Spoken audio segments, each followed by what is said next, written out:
Alhamdulillah mukafa.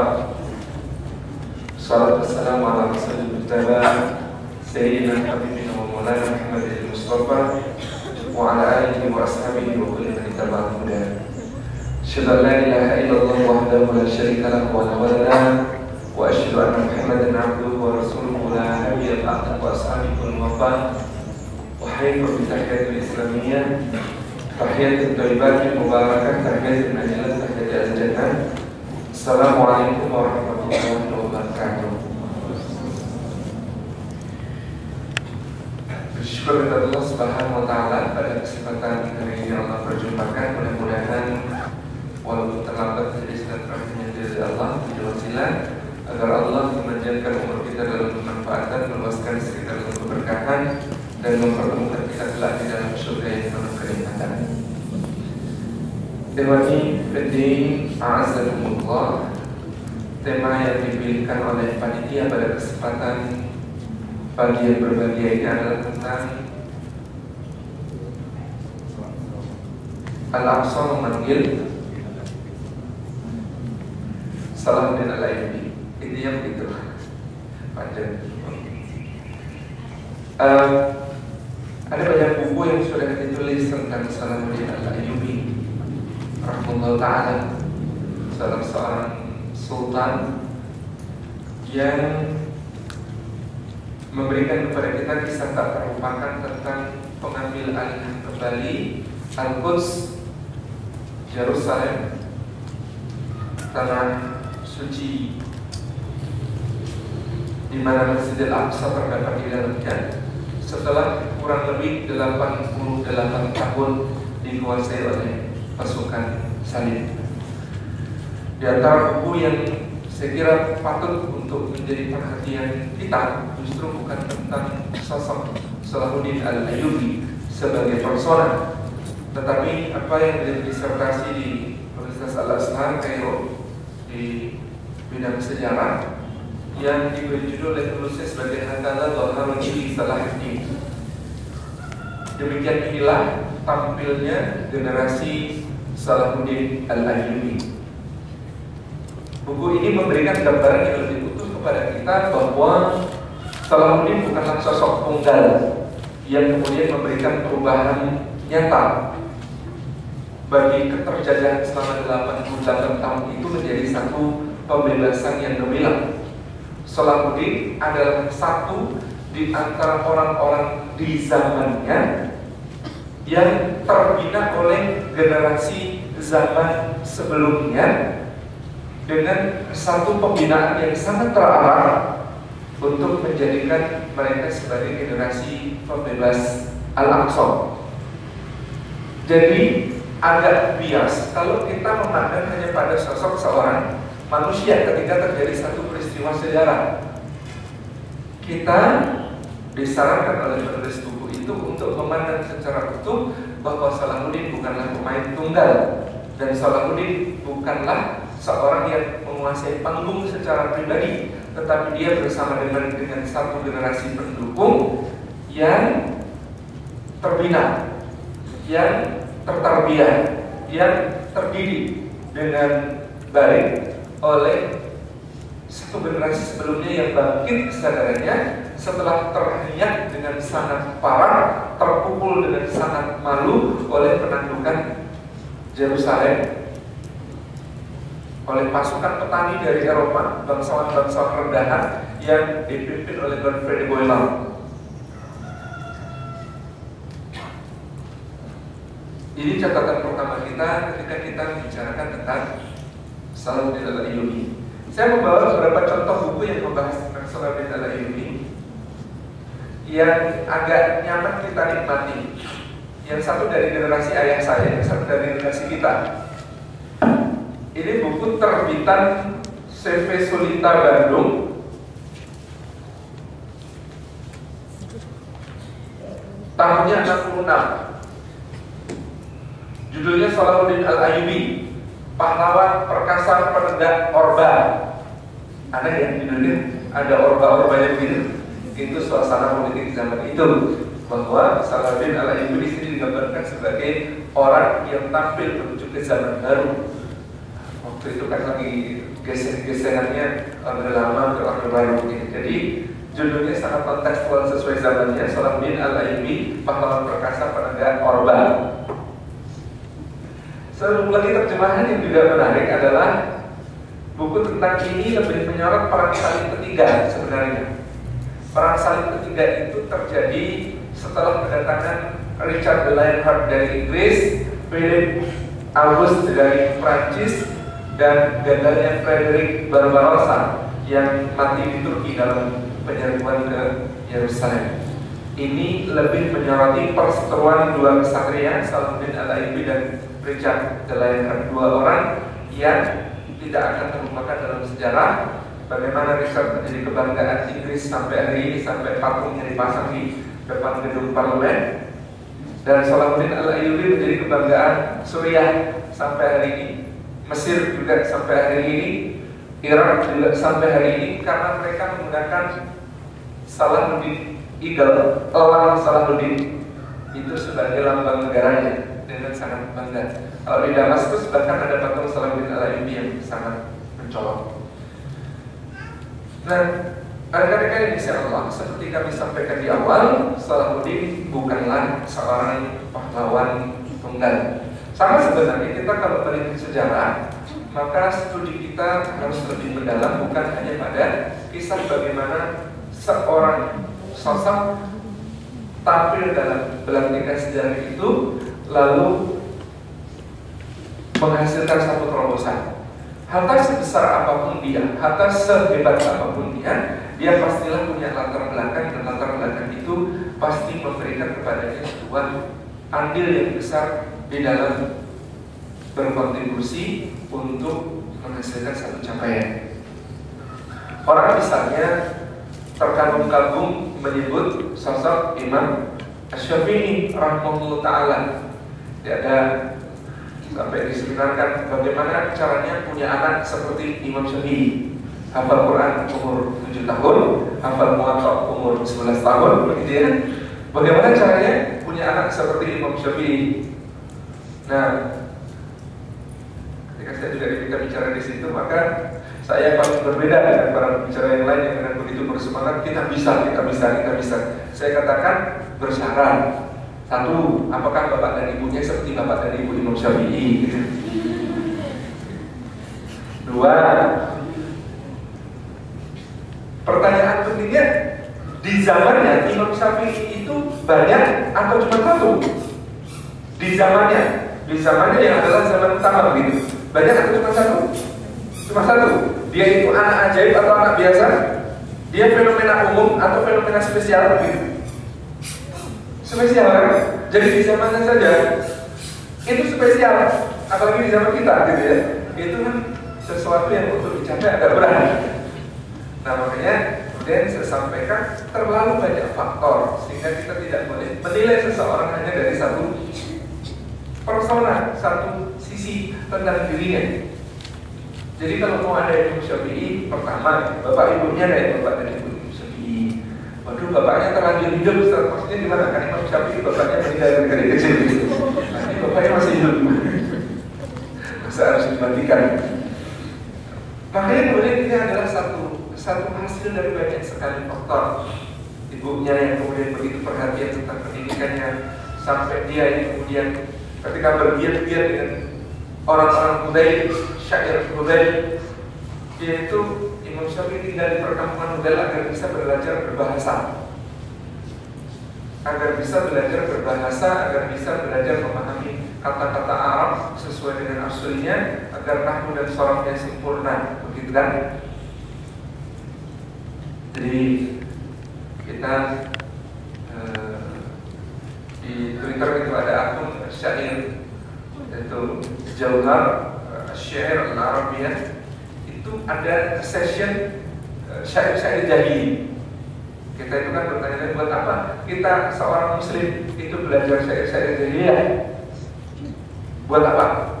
Kegunaannya untuk mengetahui bagaimana asal katanya. dalam ucapan-ucapan asli orang Arab, yang dengan begitu kalau kita mau merujuk, misalnya kita membaca Al-Quran, ada satu kata di dalam Al-Quran yang tidak kita mengerti maknanya, tidak dimengerti oleh orang Arab yang sekarang, mereka merujuknya bisa jadi, karena di situ kemudian kita menemukan apa sebenarnya makna kata itu.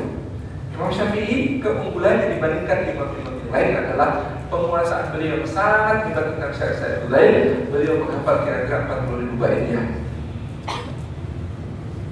Dari situlah beliau kemudian mampu mengurai makna, memahami. Kata Imam Ahmad, kami tidak ngerti dulu bahwa Quran itu ada am, ada khas, ada lafaz am, urida bihil khusus, ada lafaz khassa, urida bihil am, gitu ya.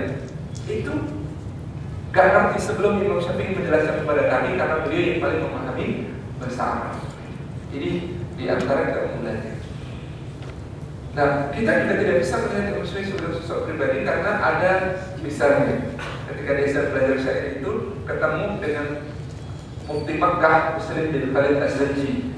Muslim bin Khalid Az-Zanji melihat orang ini gitu ya, melihat anak ini, melihat Imam Syafi'i, dia langsung berkomentar, alangkah indahnya jika fasih lidahmu digunakan untuk menyampaikan Al-Quran dan fikir dari sunnah Rasulullah Sallallahu Alaihi Wasallam. Maka dalam hidupnya Imam Syafi'i akan mengenal tidak ada manfaat bagi Syafi'i kecuali dengan kehadiran Muslim bin Khalid Az-Zanji. Karena inilah yang membelokkan arah beliau menjadi seorang yang mendalami fikih dan hadis Rasulullah Sallallahu Alaihi Wasallam. Nah, kembali kepada sosok Salahuddin Al-Ayyubi rahimahullah ta'ala, maka kita diberikan satu uraian penting bahwa pertama, generasi kesadaran itu dibangunkan oleh, kita juga tidak bisa menilai sosok, tetapi zaman itu dua ulama besar yang memiliki pengaruh besar. Yang pertama adalah Hujjatul Islam Abu Hamid Al-Ghazali, yang kedua adalah Hujjatul Islam Abdul Qadir Al-Jailani. Dua orang ini adalah pendiri madrasah dan gerakan penyadaran yang akan membawa satu generasi yang kembali kepada agamanya, kembali kepada dirinya, untuk mengambil tenaga dari langit di dalam membebaskan Al-Aqsa. Dikisahkan Al-Ghazali itu berkeliling, turut menjadi juru kampanye bagi Imaduddin Zaki. Yang Imaduddin Zaki ini punya ambisi besar untuk merebut kembali Yerusalem. Keliling dia, ternyata yang menyambut panggilan jihad itu sangat sedikit. Kalaupun ada, mereka justru adalah orang-orang yang kemudian membela Yerusalem hanya karena misalnya punya ikatan darah, punya ikatan wilayah. Karena dulu misalnya bapaknya adalah orang yang dibantai di Yerusalem, maka dia punya dendam dan lain sebagainya. Dan ini pasukannya Imaduddin ini, betapapun perkasanya pada zamannya, dia masih terlalu jauh untuk bisa merebut kembali Yerusalem. Lalu sadarlah Al-Ghazali oleh satu hal yang sangat kemudian tampak jelas bagi beliau, ada satu yang lebih mendasar yang harus dikembalikan. Bukan ajakan untuk langsung mari kita berjihad bebaskan Palestina, tidak. Tetapi ada yang lebih dahulu harus dihidupkan di kalangan kaum muslimin ketika itu, yakni semangat mereka untuk kembali kepada Allah Subhanahu wa Ta'ala. Rais Al-Maktab Asy-Sya'bi Harakat Al-Muqawamah Al-Islamiyah Hamas, jadi kepala Biro Sosial Hamas, Dr. Nawaf At-Takruri, itu pernah diberikan taujih kepada kami-kami di Sahabat Al-Aqsa, bahwa ketika beliau ditanya misalnya, kenapa bisa bangsa Palestina terjajah sedemikian lama, maka jawab beliau sederhana, karena kami meninggalkan Allah. Laki-laki kami tidak salat berjamaah di masjid. Laki-laki kami meninggalkan adab-adab sebagai seorang muslim. Perempuan kami membuka auratnya. Anak-anak kami tidak mempelajari Al-Quran. Anak-anak kami meremehkan salat dan puasa. Maka itu yang menjadi sumber betapapun kami terus menembakkan peluru-peluru, betapapun kami terus melemparkan batu-batu, betapapun kami terus melawan, tetapi tidak ada kekuatan yang ada di dalamnya. Semua itu mudah untuk dikalahkan musuh yang punya kekuatan dan senjata lebih besar dari kami. Kira-kira gambaran di masa Al-Ghazali melihat masyarakatnya sama. Kenapa sampai 88 tahun lamanya Al-Aqsa dijajah tanpa bisa dibebaskan? Meskipun misalnya Imaduddin Zaki tanpa mengecilkan kisah beliau begitu bersemangatnya untuk membebaskan kembali Yerusalem, kekuatan ruhiyah pasukannya itu yang kemudian jelas amat sangat rentan dan rapuh. Iman bukan lagi satu hal yang mumpuni dalam mereka. Yang ada adalah bagaimana mereka bisa merebut, menaklukkan wilayah, mengambil kejayaan, mengangkat namanya sendiri, bukan dari kalimat. Kami, kata Dr. Al Bakri, sudah lelah dengan semua itu. Kami membuat organisasi perlawanan. Di sana ada yang sosialis, di sana ada yang komunis, di sana ada yang punya nasionalis, di sana ada yang kemudian macam-macam faksi di bawah Abu Ammar, Yasir Arafat. Tetapi tidak ada kekuatan di dalamnya. Karena yang mereka bela adalah nasionalismenya, yang mereka bela adalah sosialismenya, yang mereka bela adalah kearapannya, yang mereka bela adalah Palestinanya. Kita harus kembalikan urusan ini, kata beliau, kepada urusan akidah. Ini bukan cuma soal kemanusiaan semata-mata. Jadi saya bayangkan juga dulu soal kemanusiaan, orang membalas dendam karena ketika pasukan Godfrey de Bouillon menaklukkan Yerusalem, maka jalan-jalan di kota itu bagaikan parit-parit yang alirannya adalah darah. Dengan dibantainya Muslim maupun Yahudi yang ada di sana, juga bahkan orang-orang Kristen Ortodoks yang ada di sana. Itu urusan kemanusiaan memang, tetapi urusan akidahnya adalah bagaimana bukan sekedar nyawa seorang Muslim yang hilang atau ribuan Muslim yang hilang, tetapi dia adalah sebuah soal bagaimana kita terhubung kembali dengan Allah Subhanahu wa Ta'ala, karena di sanalah kekuatan seorang Muslim, seorang mukmin yang memungkinkannya untuk tidak terjajah oleh kekuatan apapun. Kalau kemudian kita lihat kesadaran ini, kesadaran Dr. Nawfal Takrori, kesadaran dari Hujjatul Islam Abu Hamid Al-Ghazali, kita menemukan rata-rata yang sama. Itulah yang kemudian menjadi maksud dari Syekh Ahmad Yasin ketika bersama dengan beberapa rekan beliau mendirikan Hamas. Hamas itu didirikan oleh sebuah halaqah pengajian.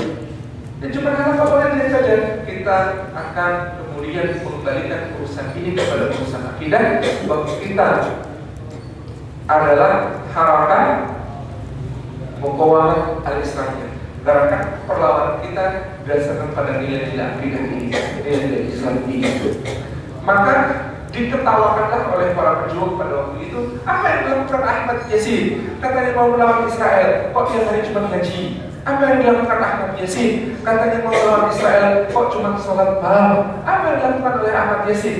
Katanya mau melawan dan membebaskan Palestina, kok setiap hari yang dilakukan cuma sholat sunnah, baca Quran, berpuasa, dan mempelajari kitab-kitab ilmu fikih, ilmu agama. Apa hubungannya itu dengan pembebasan Palestina? Ini dari kata-kata orang yang tidak memahami bahwa Syekh Ahmad Yasin sedang meletakkan apa yang sama yang diletakkan oleh Al-Ghazali pada abad ke-11, yaitu bahwa ada sesuatu yang perlu dibangun lebih awal sebelum dibangunnya sebuah pasukan yang kokoh dan kuat, yaitu jiwa-jiwa yang kembali kepada Allah Subhanahu wa Ta'ala. Hujjatul Islam Abu Hamid Al-Ghazali dalam satu pembaraan kemudian menuliskan untuk umat satu kitab yang dipuji sekaligus dicela oleh Imam Adz-Dzahabi dengan pujian dan celaan yang adil sekali. Kata beliau, andai tidak ada ilmu mustalahul hadis, andai tidak ada ilmu penelitian tentang riwayat-riwayat hadis, apakah sahih, apakah dhaif, maka kitab Ihya Ulumuddin ini akan menjadi kitab terbaik sepanjang masa. Jadi kitab terbaik sepanjang masa itu Ihya Ulumuddin, kata Imam Adz-Dzahabi yang ahli hadis, kalau saja tidak ada ilmu tentang mustalahul hadis, ilmu tentang apakah hadis ini sahih atau dhaif, karena kemudian kita akan menemukan di dalam Ihya betapapun indah uraian Al-Ghazali, kita menemukan bagian istidlalnya diambil dari hadis yang dhaif. Tetapi setidaknya apa yang dilakukan oleh Al-Ghazali untuk menyemangati umat kembali kepada sunnah, kembali kepada ibadah, kembali kepada Allah, kembali menghidupkan syiar-syiar agama dengan Ihya Ulumuddin, itulah awal dari bermulanya kembali generasi yang mencintai Allah, mencintai ibadah, mencintai perjuangan di jalannya. Ini yang kita temukan. Jadi bulir pertama dari kesadaran itu adalah kitab Ihya Ulumuddin. Bulir pertama dari kesadaran masa ini kita adalah ketika Ahmad Yasin membuat halaqahnya menjadi sebuah tempat di mana cita-cita pembebasan Palestina itu disampaikan dengan baik. Lalu gitu ya, yang mereka lakukan, kalau orang mungkin memandang benar-benar tidak ada hubungannya dengan pembebasan, tidak ada hubungannya dengan senapan, tidak ada hubungannya dengan pistol, tidak ada hubungannya dengan roket, tidak ada hubungannya dengan apa-apa yang mereka butuhkan untuk berperang. Zaman ketika kemudian mereka sudah melihat bagaimana Mesir, Suriah, Yordania dikalahkan dengan memalukan oleh Israel. Zaman ketika mereka menyaksikan perang 6 hari yang begitu memalukan bagi bangsa Arab. Zaman ketika dataran tinggi Golan diambil oleh Israel dengan begitu mudahnya. Zaman ketika Sinai diambil dari Mesir dengan begitu mudahnya.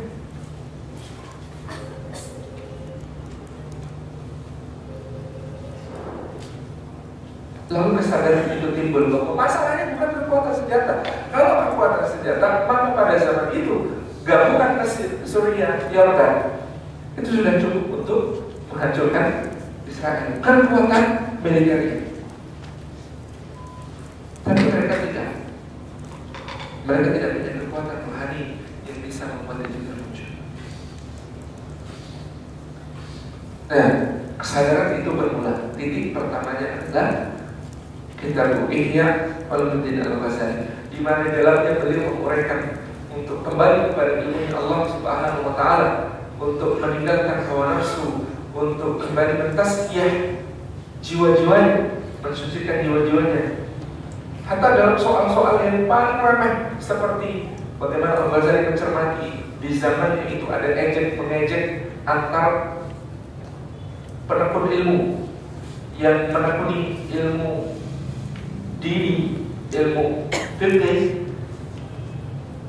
mengajak orang-orang belajar matematika, belajar hukum, belajar biologi, belajar kedokteran, belajar astronomi, dan belajar berbagai macam ilmu yang lain sebagai para pemburu dunia. Orang-orang belajar kimia, belajar matematika, belajar politik, belajar hukum, belajar sejarah, belajar berbagai macam ilmu yang lain itu membalik tuduhan orang-orang yang belajar ilmu agama itu dan mengatakan mendingan kami jujur mengejar dunia dengan dunia, kalian munafik mengejar dunia berkedok akhirat. Apa bukan belajar ilmu fikih kalau tidak cita-cita kalian itu pengen jadi hakim, pengen jadi qadhi, pengen jadi sekretaris gubernur, pengen jadi qari, pengen jadi ini, pengen jadi itu yang digaji oleh negara. Nah, saling ejek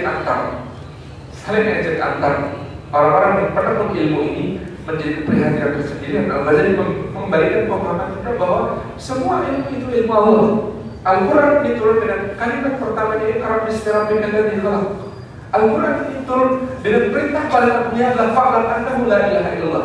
Dan Al-Quran ini mengharapkan kita menjadi ulul albab yang kesimpulannya setelah mempelajari seluruh ilmu Allah adalah Rabbana ma khalaqta hadza batilan subhanaka faqina adzabannar. Al-Quran ini adalah yang memberikan titah kepada kita dari sisi Allah Subhanahu wa taala bahwa kita harus menjadi ahli ilmu dengan mengucapkan Iqra bismi rabbikal ladzi khalaq. Bacalah semua ilmu dengan nama Rabbmu yang telah menciptakan. Lalu Al-Quran ini memberikan kepada kita satu pesan terbesar, yaitu fa'lam annahu la ilaha illallah. Maka ilmuilah, bukan maka imanilah. Tidak, bukan fa'lam annahu la ilaha illallah, bukan maka imanilah tiada ilah selain Allah. Tidak, Quran mengatakan fa'lam annahu la ilaha illallah, maka ilmuilah bahwa tiada ilah selain Allah. Lalu Al-Quran ini mengharapkan kita menjadi ulul albab, kata beliau, dengan memberikan kepada kita satu gambaran tentang ulul albab yang selain mereka berpikir dan bertafakkur, kesimpulan arti mereka adalah bahwa Rabbana ma khalaqta hadza batila subhanaka qina adzabannar. Wahai kami, tidak ada yang menciptakan ini semua dengan sia-sia. Maha suci Engkau dan selamatkanlah kami dari api neraka. Dan Allah sendiri kemudian mengatakan, memberikan gambaran kepada kita untuk membuktikan, oh, siapa bilang ilmu yang dituduh sebagai ilmu dunia itu ilmu dunia? Kedokteran itu ilmu akhirat. Kenapa? Kalau hari ini habis 1 Ramadan, ada pasien tanya kepada dokter, dok, besok sebaiknya saya puasa atau tidak karena saya punya sakit pencernaan begini. Apa yang disampaikan oleh dokter itu? Apakah sekedar advice medis? Bukan, itu fatwa. Fatwa seorang dokter berkaitan dengan rukun Islam dari seorang pasien. Itu ilmu agama, itu ilmu akhirat. Beliau mengatakan tadi, karena itu Al-Ghazal berasal dari daerah yang suka menenun benang wol dan diejek, mana apa itu muslim benang wol? Ilmu tentang tenun menenun, ilmu tentang tekstil itu adalah ilmu akhirat. Kenapa?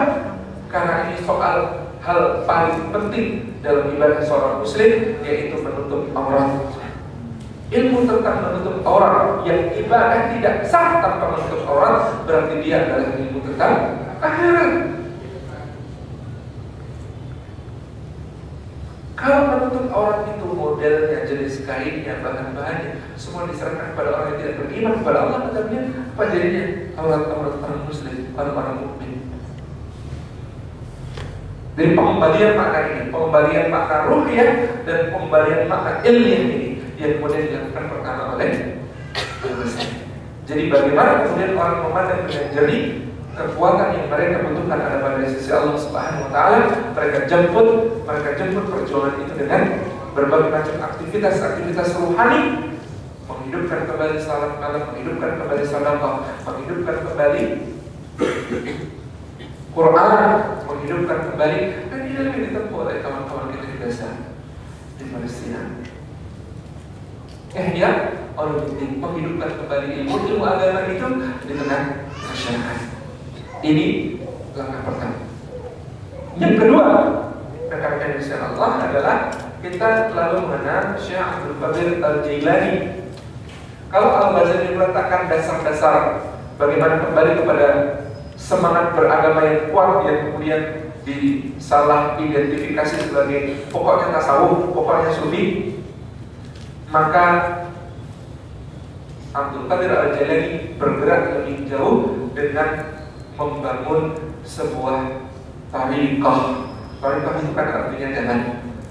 Di sini ada tarekat. Tarekat itu juga artinya sebenarnya jalan.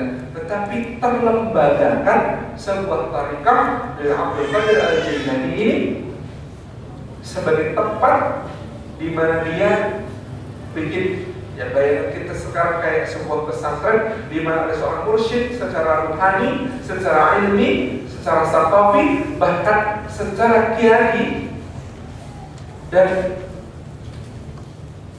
ini terlembagakan. Ada seorang mursyid, pengarah. Mursyid itu bahasa Inggrisnya apa? Director. Mursyid, director yang kemudian mengarahkan murid-muridnya, mengarahkan para salik ini untuk menempuhi jalan rohaninya, juga jalan ilmunya, bahkan juga jalan askarinya, jalan ketentaraannya.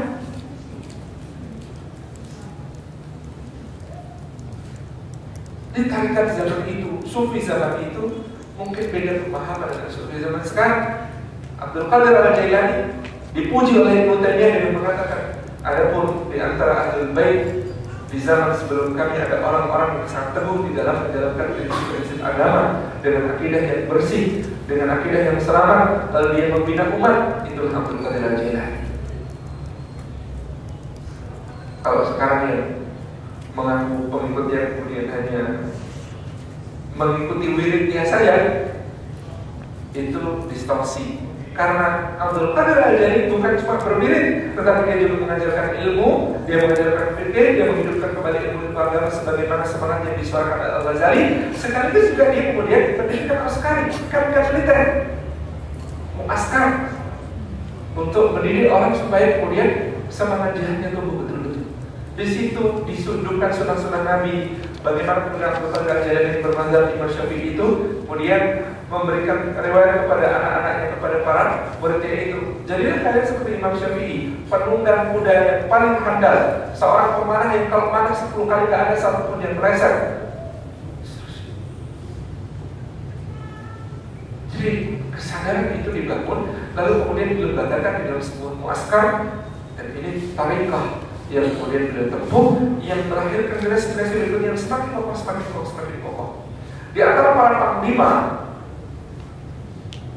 nantinya setelah Imaduddin, ada namanya Nuruddin Mahmud bin Imaduddin Zaki.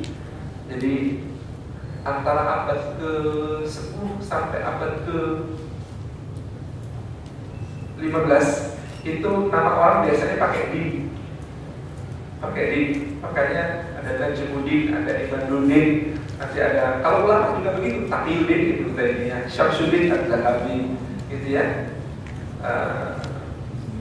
Nama orang itu sedang genrenya, trennya pakai din, gitu ya. Apa Najmuddin, gitu ya. Salahuddin sendiri, Salahuddin, gitu ya. Asaduddin, pamannya, Asaduddin Syirkuh, itu tren nama zaman itu pakai din, gitu ya. Kalau masih ada zaman sekarang berarti itu retro gitu ya.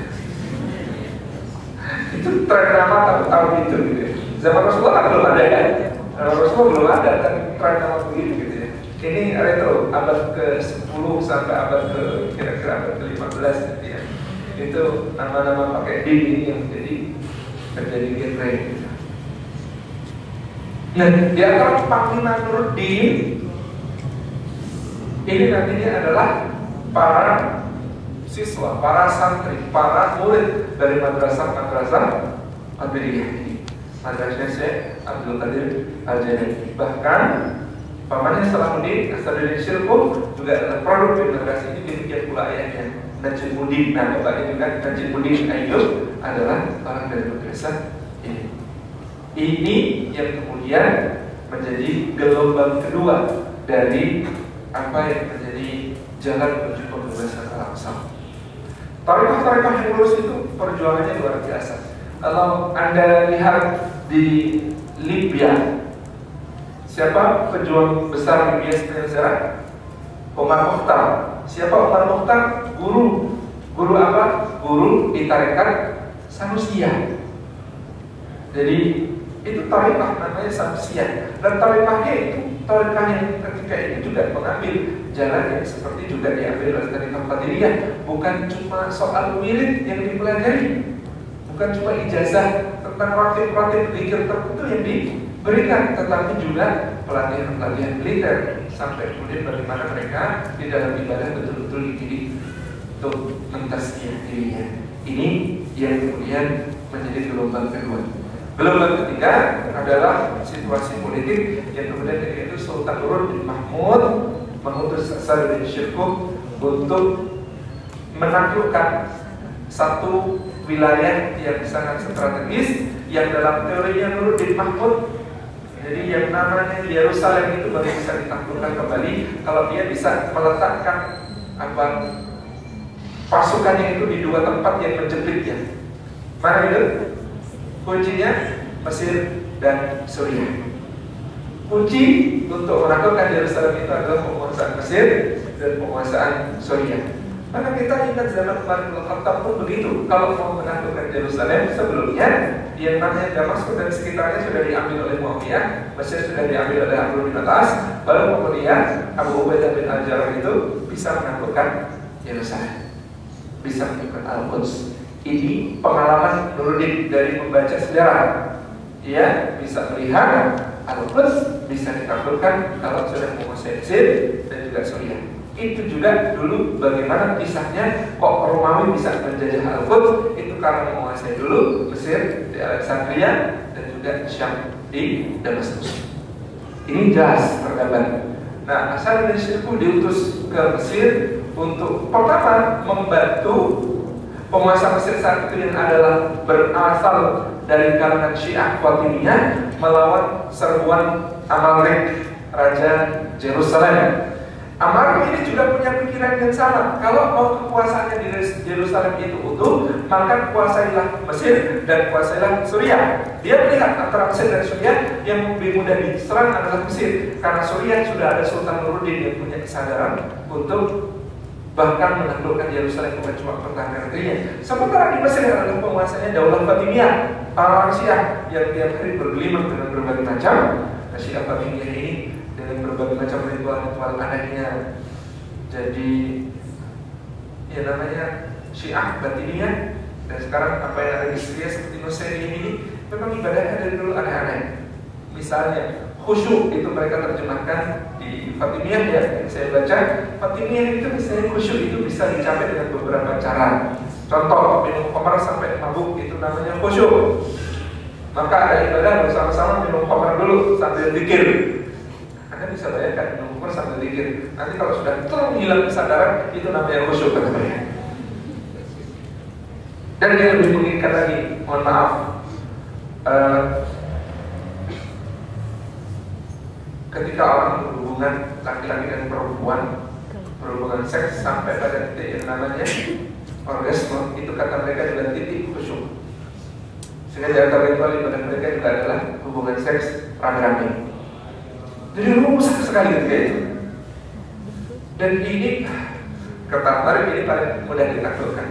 Nuruddin yang membaca itu segera memanfaatkannya untuk menaklukkan Mesir. Caranya bagaimana? Kirim Hasan bin Syirkuh, dan ketika itu pula Salahuddin Al-Ayyubi muda ikut ke sana. Dan bahkan ketika itu dia itu masih orang yang malas-malasan itu berperang, karena berbeda dengan bapak dan pamannya produk madrasah. Dia ini ya sudah anak flamboyan begitu ya, lebih suka bersyair-syair romantis orangnya, mengagumi bunga, mengagumi kuda, mengagumi mata air gitu. Tiap hari minum teh, tehnya dicampur dengan kayu manis, tehnya dicampur. Dia bereksperimen tentang teh gitu. Kehidupannya begitu-begitu.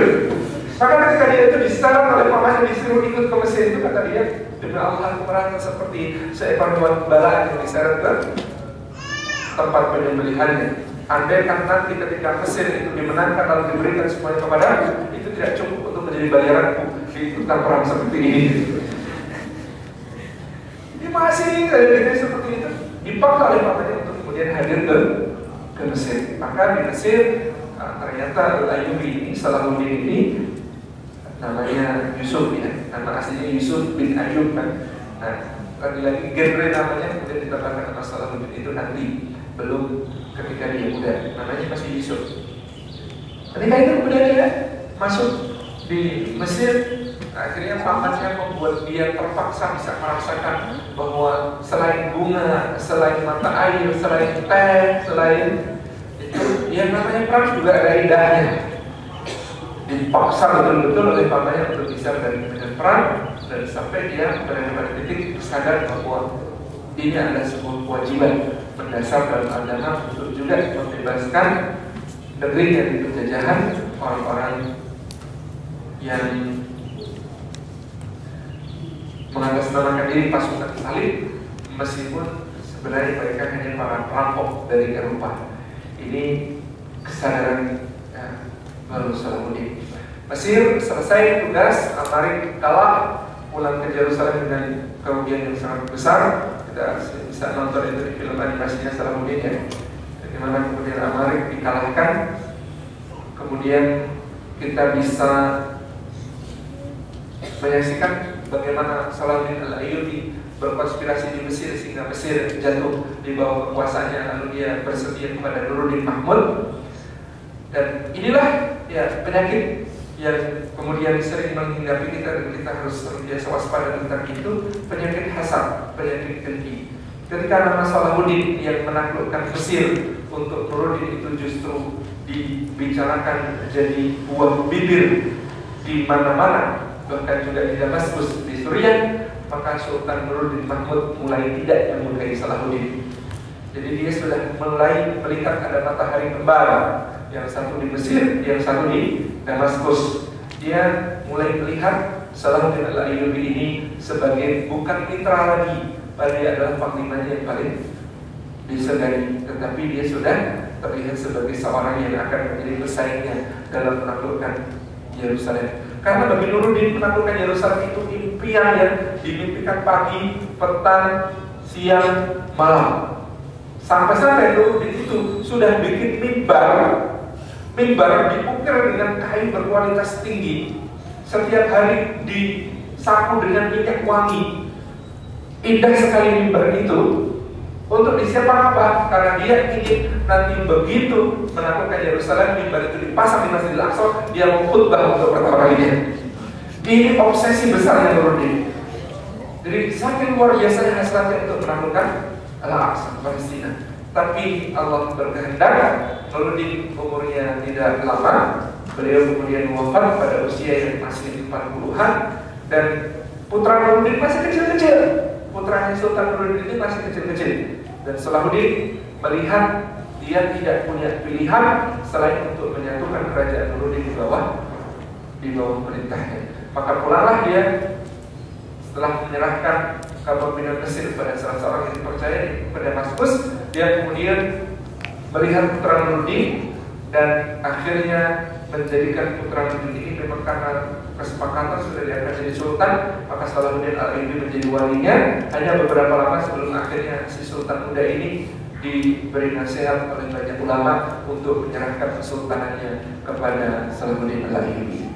Maka jadilah terpersatukan antara Mesir dengan Damaskus, yang dengan itu Salahuddin Al-Ayyubi memulai gerakan untuk pembebasan Al-Aqsa. Nah, kalau kita mencermati, maka raja setelah Al-Malik di Yerusalem adalah seorang raja yang bernama Baldwin keempat.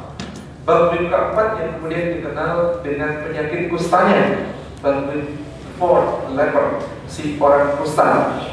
Dan sebenarnya dia raja yang bijaksana. Nah, ini akan adalah jenis tadi kan.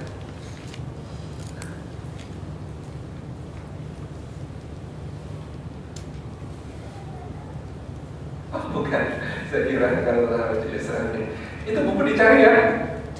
Saya terjemahkan Indonesia-nya berupa beginilah tampilnya generasi setelah ini, kalau nggak salah ini ya. Beginilah tampilnya generasi setelah ini. Itu sumber yang bagus untuk kita belajar. Sekali lagi, ini bukan soal orang tunggal, tetapi ini soal sebuah gerakan yang melahirkan seorang tokoh yang berhasil mewujudkan cita-cita 88 tahun umat Islam itu baru kembali Jerusalem. Nah, rekan-rekan yang disayang Allah, untuk kita melihat Salahuddin ketika itu masih membutuhkan waktu untuk mengorganize negara barunya itu, untuk menyatukan kekuatan-kekuatan yang terserak, untuk bagaimana sebenarnya uniknya perlu dibikin kaos tulisannya satu tujuan kita, jangan terpecah belah. Tapi ternyata saya komentari, kayaknya karena tujuannya satu itulah kita terpecah belah. Cuma kalau tujuannya sendiri-sendiri kan bukan, ya sudah masing-masing kan. Tapi karena tujuannya satu itulah kita berpecah belah gitu.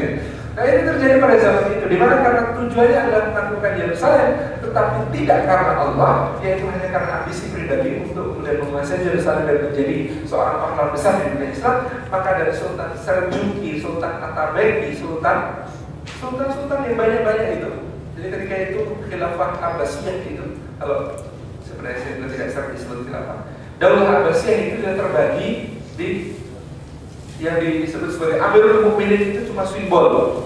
Semua kekuasaan di tangan sultan-sultan, kepala-kepala wilayah yang satu sama lain bersaing, satu sama lain saling berperang. Bayangannya kayak zaman Asakura di Jepang, di mana Tenno ya kaisar, cuma kaisar, tapi kekuasaannya di bawah shogun. Shogunnya pun tidak berkuasa mutlak, cuma di sekitar Kyoto saja. Yang lain itu di bawah para daimyo yang saling bersaing untuk mendudukan shogun mana yang dia sukai.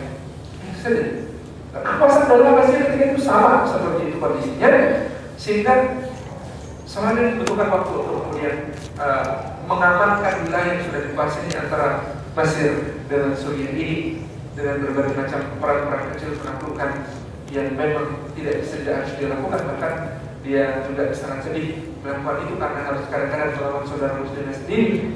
Maka ketika itu Badrul keempat menawarkan perjanjian perdamaian dengan saudara ini.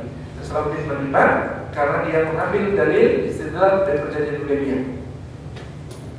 Masa damai karena tidak ada perang dengan orang-orang musyrik itu dimanfaatkan oleh Rasulullah untuk menyebarkan dakwah seluruh dunia. Dan itu yang dilakukan oleh Salahuddin adalah dia berdamai dengan Batu Tepat semata-mata untuk mentarbiyah seluruh rakyatnya supaya satu suara dengan berjihad untuk membalas satu Aqsa. Itu dilakukan sampai kemudian kita ingat di film Kingdom of Heaven siapa yang melanggar perjanjian? Reinhard Schädler, seorang kesatria yang kemudian menguasai benteng Dinkrag. Dinkrag itu satu benteng paling kuat dari pasukan Salim yang sulit ditaklukkan karena terletak di atas bukit yang tinggi. Jadi kalau ada pasukannya pun tinggal dipanah dari atas habis gitu. Berulang kali, dan Reinhard Schädler ini memang penjahat. Dia memberikan gangguan yang sangat besar kepada kaum muslimin. Rombongan-rombongan berhaji dirampokin, kafilah-kafilah dagang dirampas dagangannya, dan bahkan dia pernah punya rencana untuk menaklukkan Makkah dan Madinah. Dia sudah bikin galangan kapal di pantai Laut Merah untuk berlayar ke selatan menaklukkan Makkah dan Madinah, meskipun itu berhasil dicegah oleh Nuruddin pada zamannya. Jadi ini penjahat besar inilah yang kemudian membuat Salahuddin yakin nanti perang pasti akan terjadi deh. Tunggu saja mereka yang atau kita yang tidak tahan untuk menyerang duluan. Dan benar yang tidak tahan untuk melanggar. Dan itu adalah Reinhard Schädler yang kemudian menimbulkan pecahnya perang. Apalagi setelah Badrul keempat mati, digantikan keponakannya Badrul kelima yang umurnya baru 5 tahun dari raja. Tapi karena ternyata kusta juga, sama ibunya kemudian diselesaikan. Ibunya adalah Ratu Yerusalem, siapa namanya? Istrinya Guy de Lusignan. Lalu karena dia perempuan, dia mengangkat suaminya setelah anaknya yang meninggal, mengangkat suaminya Guy de Lusignan sebagai Raja baru Yerusalem. Nah, raja ini orang yang gegabah, yang orang yang semangatnya pokoknya perang saja, dan orang yang sangat dipengaruhi oleh kaum Templar sekitar untuk garang-garang. Jadi ketika itu di kerajaan Salim sendiri di Yerusalem ada 3 kelompok orang. Satu kelompok kaum Nasrani Ortodoks yang sudah lama menghuni, dan mereka itu tidak ada masalah sebenarnya siapapun penguasanya, yang penting damai. Kelompok kedua disebut kelompok Elam. Kelompok Elam atau kelompok Raja Wali ini adalah para Hawkis yang kemudian memang haus dalam kaum muslimin. Ini adalah dari para Ordo Templar dan Hospitaller, dan juga sang raja sendiri di Lusignan. Yang ketiga ada terutama tokoh yang kelompok Hawkis itu dari Reinhard Schädler. Yang ketiga ada kelompok Merpati. Kelompok Merpati ini diwakili oleh Raymond dari Tiberias. Kalau di film Kingdom of Heaven kita hanya digambarkan namanya sebagai Tiberias yang bajunya biru. Nah, yang Hawkis itu biasanya bajunya putih merah, gitu ya. Di Indonesia ini Hawkis kenapa bajunya merah putih, benderanya merah putih. Dulu 1,5 tahun yang lalu ada penelitian tentang SMA di Jogja dengan frame-nya Sidney Jones tentang intoleransi. Maka SMA 1 itu disebut sebagai SMA Raja Wali, SMA 3 itu disebut sebagai SMA Perang, dan SMA 8 disebut sebagai SMA Merpati. Maksudnya apa? SMA 1 itu paling garang, paling fundamentalis, paling radikal, paling intoleran gitu. Itu disebut sebagai SMA Raja Wali. Kalau SMA 3 disebut kelompok perang. Ini mohon maaf, bukan, ini penelitian dari seorang murid dan muridnya Sidney Jones. SMA 3 disebut SMA perang. Artinya apa? SMA yang memang gaul, modis gitu ya, trendy, yang nggak usah terlalu dipikirkan tentang intoleransi di sana, toleran banget kok gitu. Yang ketiga SMA 8 disebut SMA Merpati, yaitu 50-50. Ya, yang Hawkis juga ada, yang perang juga ada, gitu. Semuanya ada. Saya dikejar-kejar untuk menjadi narasumber penelitian selanjutnya, tapi saya melarikan diri. Saya nggak mau membantu riset ya, framing seperti itu. Saya sudah mengatakan istilah deradikalisasi salah. Muslim itu imannya harus radikal, karena radik itu artinya akar. Kalau imannya tidak mengakar, bukan iman yang baik, karena Allah menggambarkan asluha sabitun wa farmuha fis sama' tutil qulanul ayn bi rabbih. Jadi iman yang baik itu harus radikal. Fundamental. Oh, fundamental wajib. Fundament artinya dasar. Masa iman nggak punya dasar? Kalau iman nggak punya dasar, bukan iman namanya. Loh, dia nggak boleh apa? Ekstrim. Kalau ekstrim nggak boleh, haram dalam Islam. Yang namanya ekstrim itu, baik ekstrim ke kanan, ekstrim ke kiri, ekstrim ifrat, ekstrim tafrid, gulu, tanatuk, ada istilahnya semuanya. Itu artinya semuanya ekstrim, nggak boleh, haram. Jadi kalau mau benar, istilahnya bukan deradikalisasi tapi deekstremisasi. Kalau ekstrim nggak boleh, utama kiri, binasa orang-orang yang berlebih-lebihan, katakan yang ekstrim nggak boleh. Gulu, ia kumpul gulu wafidik. Hati-hatilah kalian di dalam berlebih-lebihan dalam berekstrim-ekstrim dalam agama. Itu semuanya jelek, sudah dicela oleh Rasulullah. Tapi yang namanya radikal, fundamental itu dipuji oleh Allah, dipuji oleh Rasulullah. Jadi kita istilah ini harus kita luruskan. Kok dari sampai ke situ tadi cerita? Sampai mana tadi setelah ini? Hah? Oh iya, tiga kelompok di Yerusalem.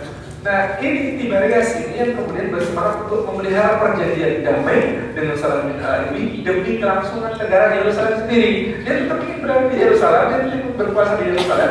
Udah, kalau negaranya damai sejarah Salahuddin, buka kota Yerusalem untuk semua berjalan di berbagai macam agama, lindungi Muslim, Yahudi maupun Kristen. Beres, kita akan tetap berkuasa di sini. Tapi kalau perang, kata dia, Salahuddin bisa memenangkan perang apapun dia mau. Karena dia sudah menguasai Mesir dan sudah menguasai Suriah. 200.000 pasukannya siap digerakkan kapan saja.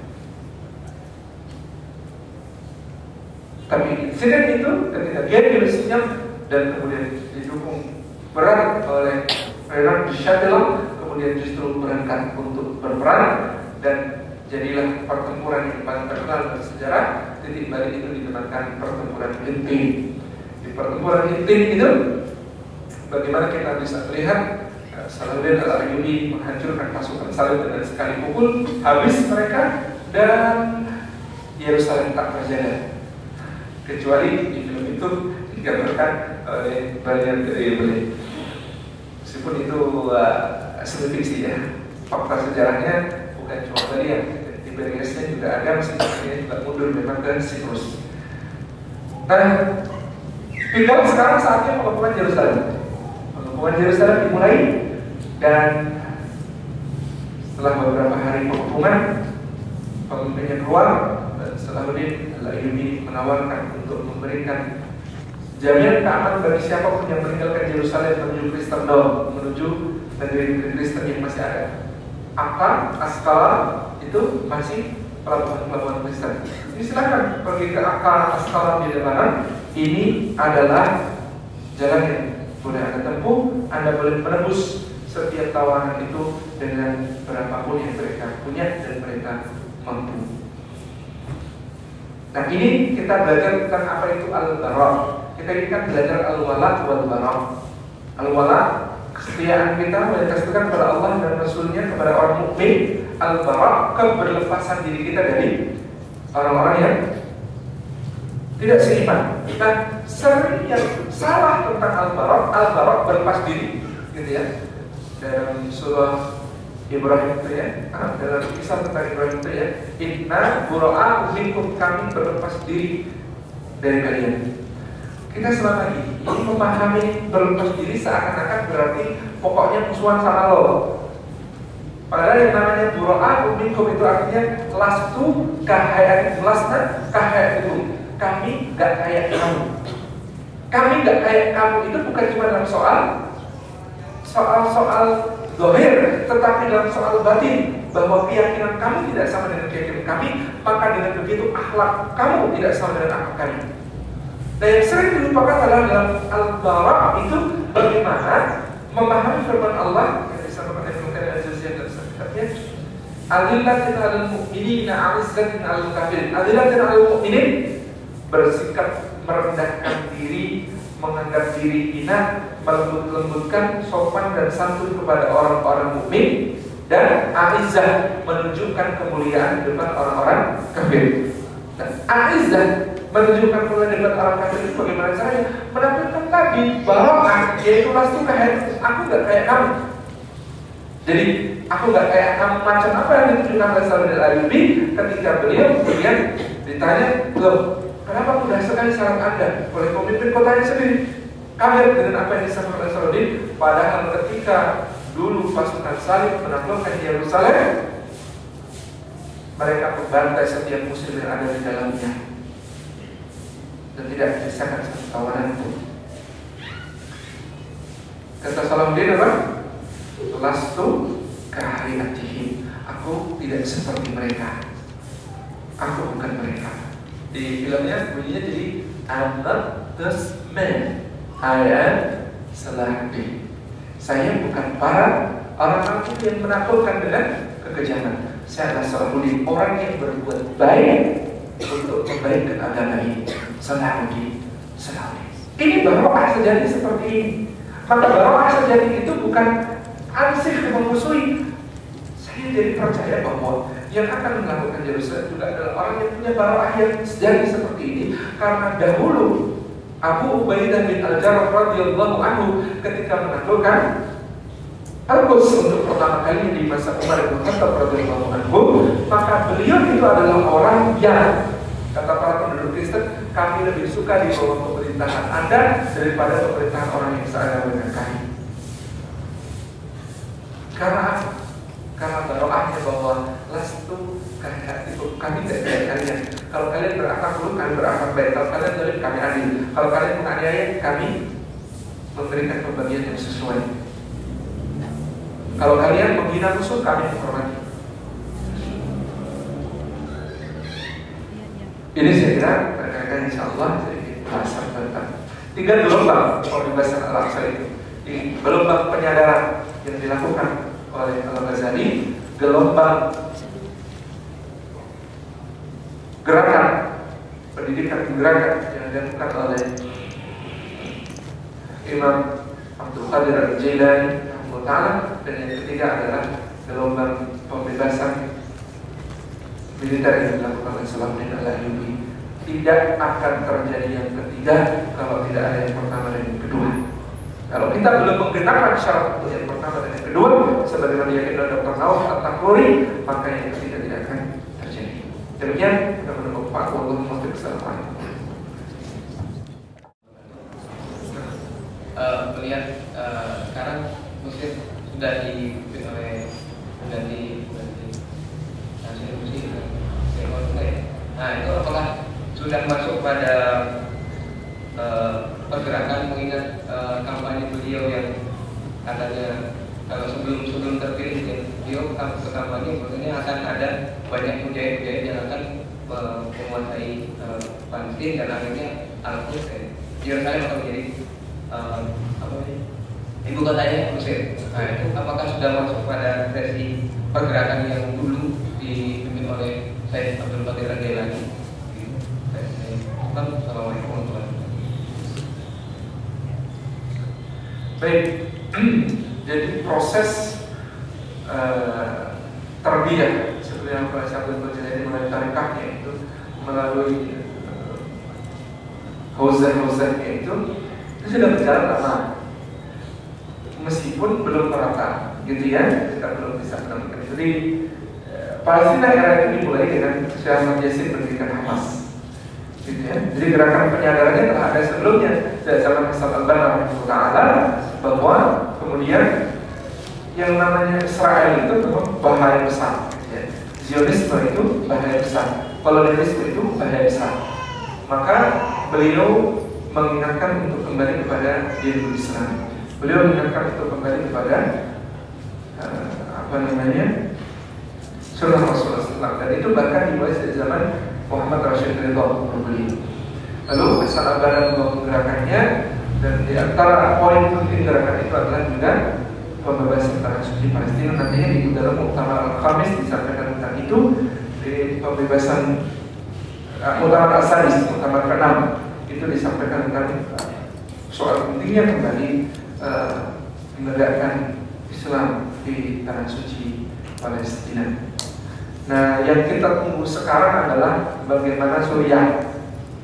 Apakah Suriah kemudian bisa futuh menjadi sebuah negeri yang bukan cuma dipimpin, tetapi juga masyarakatnya kembali kepada nilai-nilai orang Islam. Kalau masyarakat kita sudah lama, di zaman Hafid Asad itu pembantaian terhadap Al-Ikhwan di kota Hama, di kota Halab, di kota beberapa kota yang lain itu sudah terjadi, tapi terus dakwah itu berjalan.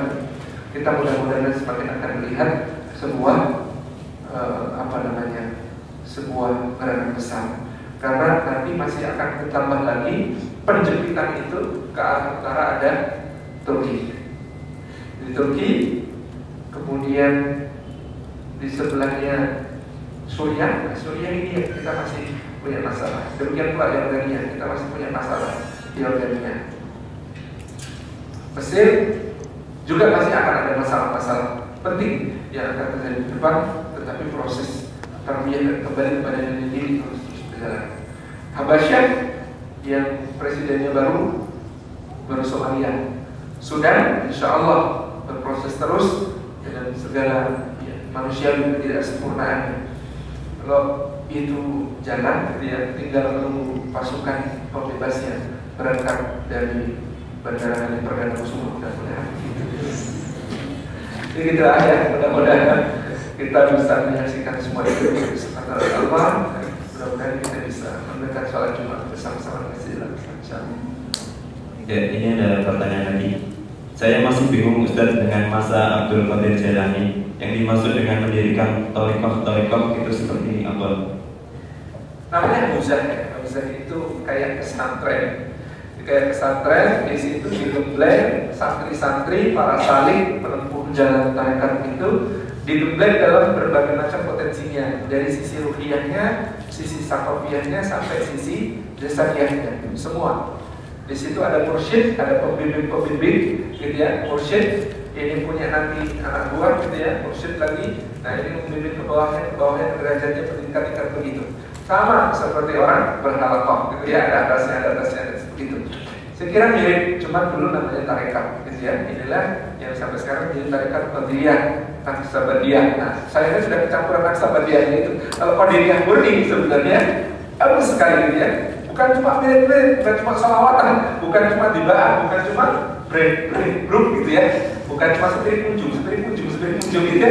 Tidak, tetapi ini sebuah gerakan yang tuntas untuk mengembangkan seluruh potensi yang ada pada kaum muslimin ketika itu, dari fikriyahnya, qalbiyahnya sampai jasadinya semuanya.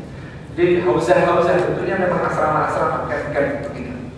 Mereka hidup sederhana, mereka hidup zuhud, prihatin gitu ya. Kayak di pesantren tradisional tapi bukan modern. Pesantren modern di dunia juga disiplin bed, makan dimasakin gitu ya. Tidak lagi saja gitu ya. Prihatinnya kurang. Ini ada pertanyaan lagi. Tapi mungkin sedikit keluar dari Ustaz, di dalam Ustaz, di dalam Al-Quran ada ayat yang mengatakan meminang dengan sendirian, apa maksudnya? Meminang dengan sendirian. Itu ayatnya apa? Meminang dengan sendirian. Kalau meminang sendirian nggak apa-apa, nggak usah ngajak orang tua pun boleh ya. Oh sindiran. Oh iya sindiran. Maksudnya begitu. Saya manut antum loh ya. Iya sindiran. Kinayah namanya. Jadi meminang dengan sindiran, dengan kinayah itu dibolehkan asal kira-kira dipahami maksudnya. Biasanya dipakai untuk meminang janda. Kalau wanita perawan biasanya nggak paham. Jadi dalam tradisi Arab, meminang dengan kinayah ini biasanya janda. Misalnya ketemu janda kita bilang, Masya Allah, anak-anak ini Insya Allah akan tumbuh lebih baik kalau ada seorang ayah yang mungkin mereka. Ini kinayah, ini peminang dengan sindiran. Dan dulu biasanya dipahami, gitu ya. Insya Allah. Gitu. Kalau bilangnya insya Allah, maka berarti yes. Ya sudah, kemudian dilakukan pernikahan selesai. Ini meminang dengan kinayah. Kalau meminang perawan dengan kinayah boleh juga, tapi biasanya susah dipahami. Gimana coba ngomongnya? Anak juga belum punya.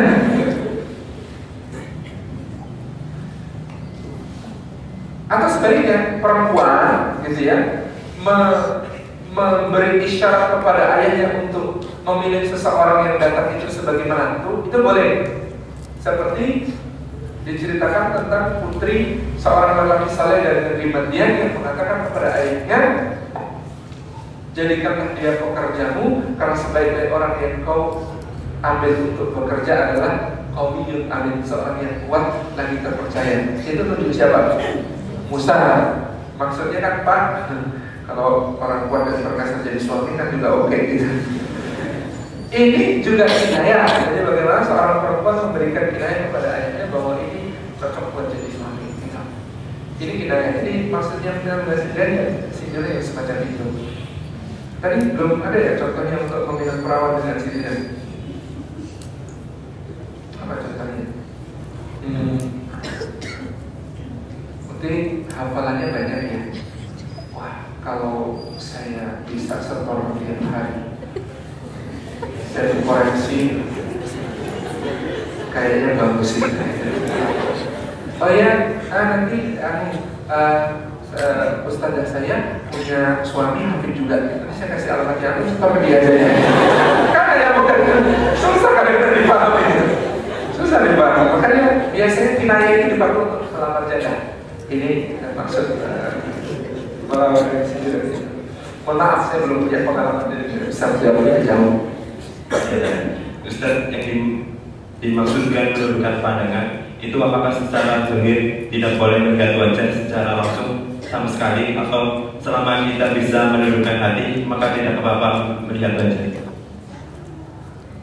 Kalimatnya adalah wa kullil mu'minina yaghud min absarihim wa kullil mu'minati yaghdudna min absarihinna. Kalimatnya adalah katakan kepada laki-laki beriman untuk menahan min absari, sebagian dari pandangan mereka. Kalau ada kata min, itu artinya dilalat berlipat untuk menunjukkan dia sebagian saja. Berarti tidak semua pandangan itu haram. Ada pandangan yang haram, ada pandangan yang halal. Nah, bagaimana membedakannya? Saya sering mengistilahkannya gampangnya begini. Seeing itu boleh, yang mulai tidak boleh itu looking at. Seeing sama looking at beda ya, beda. Jadi kita bisa membedakan itulah antara seeing dengan looking at. Nah ini jelas sekali bedanya. Ya, maka pandangan sekilas untuk sekedar mengenali, untuk sekedar tahu oh orangnya itu boleh. Tetapi looking at, mulai menikmati pandangannya, ini yang kemudian tidak boleh. Al-Fadl bin Abbas radhiyallahu anhu itu dibonceng oleh Rasulullah di atas unta.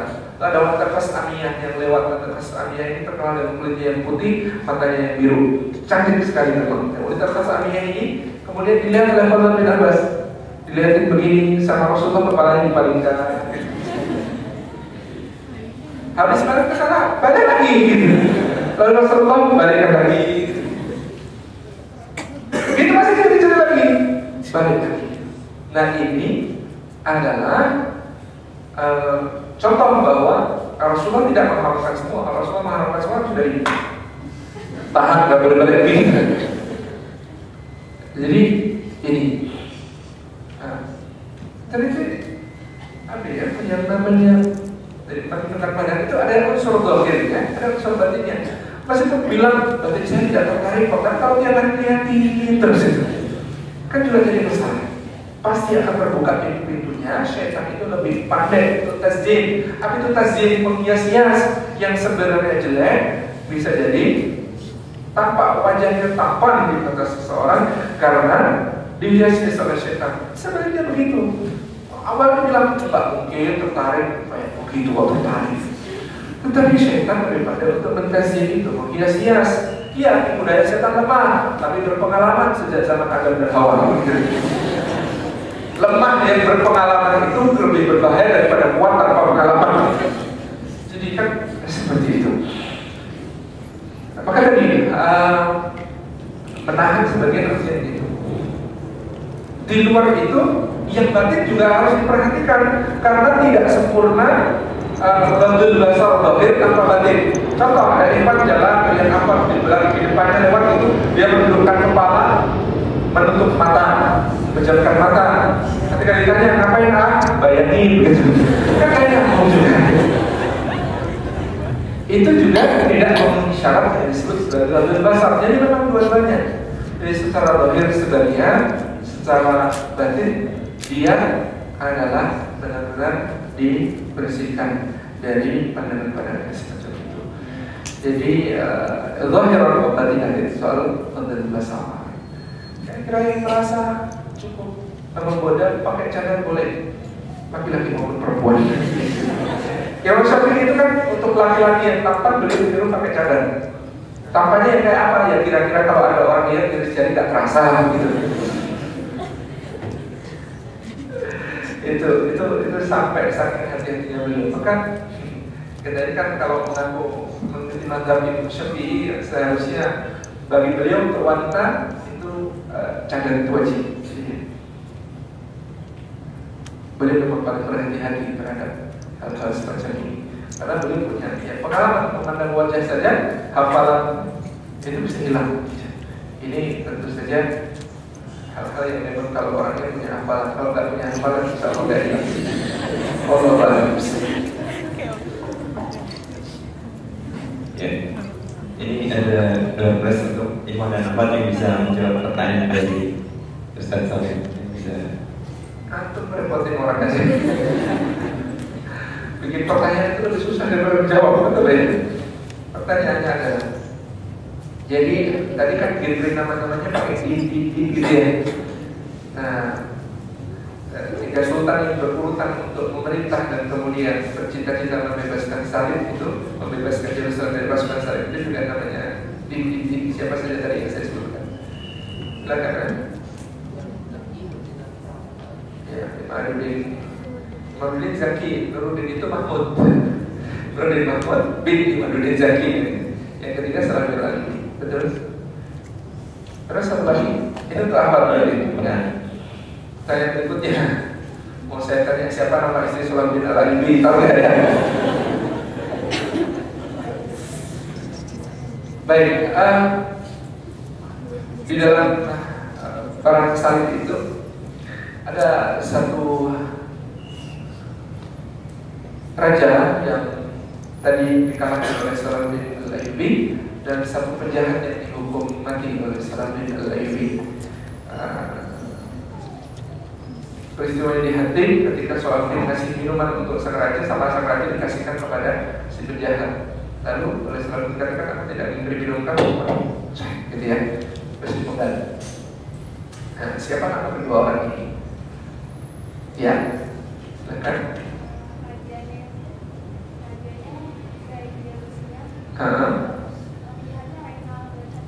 Ya, tulisannya begitu ya, Guy de Lusignan, bacanya Guy de Lusignan katanya. Terus penjahatnya namanya Reynaud de Chatillon, bacanya Reynaud de Chatillon gitu ya. Kemarin saya waktu di Inggris kan waktu Olimpiade, jadi termasuk ada berbagai bangsa Eropa datang nonton. Paling asik itu memang dengerin orang Prancis ngomong gitu. Bahasanya itu memang romantis gitu ya, semua bahasa.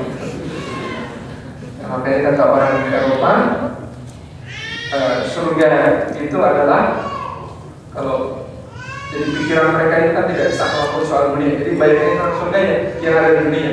Surga itu adalah kalau kekasihnya orang Prancis, juru masaknya orang Itali, mekaniknya orang Jerman, dan polisinya orang Inggris. Begitu. Itu surga kata mereka. Kalau dibalik-balik neraka jadinya. Jadi Reynaud de Chatillon dan Inggris betul.